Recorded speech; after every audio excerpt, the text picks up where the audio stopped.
Uma mulher não pode ler, não pode escrever, não pode possuir uma história própria.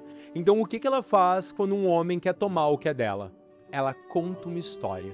E depois mais uma, e mais uma. E se for preciso, durante 100 noites, ela conta uma diferente. Esse é o ponto de partida de 100 Noites de Desejo.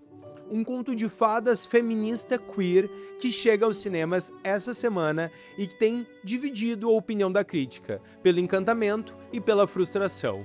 I desperately wanted to get married, but I'm clearly terrible at it. My husband won't touch me. Tomorrow. And I want to be touched.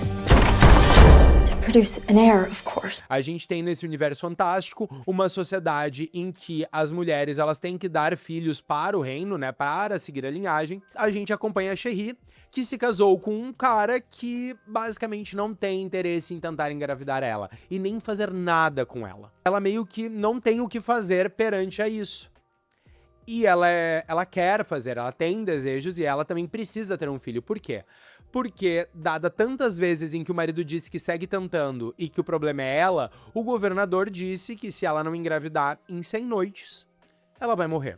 No meio disso tudo, surge um personagem que chega nesse castelo e faz meio que uma aposta com o marido dela, que ele é capaz de conseguir seduzir ela. A personagem da Cherie, ela tem uma criada que também é uma melhor amiga, que é a Hero. E ela que vai ser o nosso fio condutor de toda a história.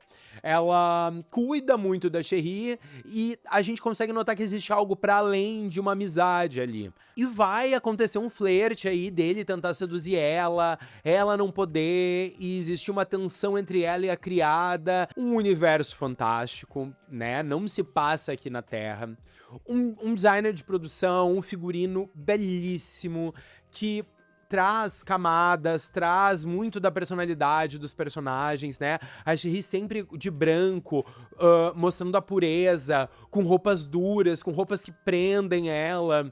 O Nicholas, eu não vou falar o sobrenome dele, que eu sou péssimo, mas o nosso futuro He-Man, aqui ele tá exalando sexualidade, charme. Ele me lembrou muito um Tom Cruise no início de carreira. É uma pauta interessante. Realmente tem essa pegada queer muito forte no filme. O filme é cheio de boas intenções. A questão é que, de boas intenções, o inferno está cheio. É como se a gente fizesse um grande molho só com ingredientes selecionados e não colocasse sal. O filme não ousa, o filme não te leva. Ele me lembrou muito, até por causa da estética, o que a Emerald Fennell faz muito nas histórias dela. Só que quando a Emerald Fennell leva isso para um nível quase fantástico, tudo tem muito contexto. E o texto dos filmes dela geralmente são muito bons e muito fortes. Então, a minha sensação aqui é que tudo que a arte, a fotografia, a postura da cena dos atores, né, a forma como eles se movimentam, como eles falam, tudo já tá explicando o que o filme segue tentando explicar em diálogos. O prólogo do filme já me distanciou porque ele traz tanta informação e ele quer trazer sobre mulheres de um outro lugar e que foram proibidas. Ele quer dar um contexto que não em nenhum momento passa. Se você tá gostando dessa crítica, não se esquece de se inscrever no canal, compartilhar esse vídeo e me comentar se você já assistiu ou vai assistir, o que você achou.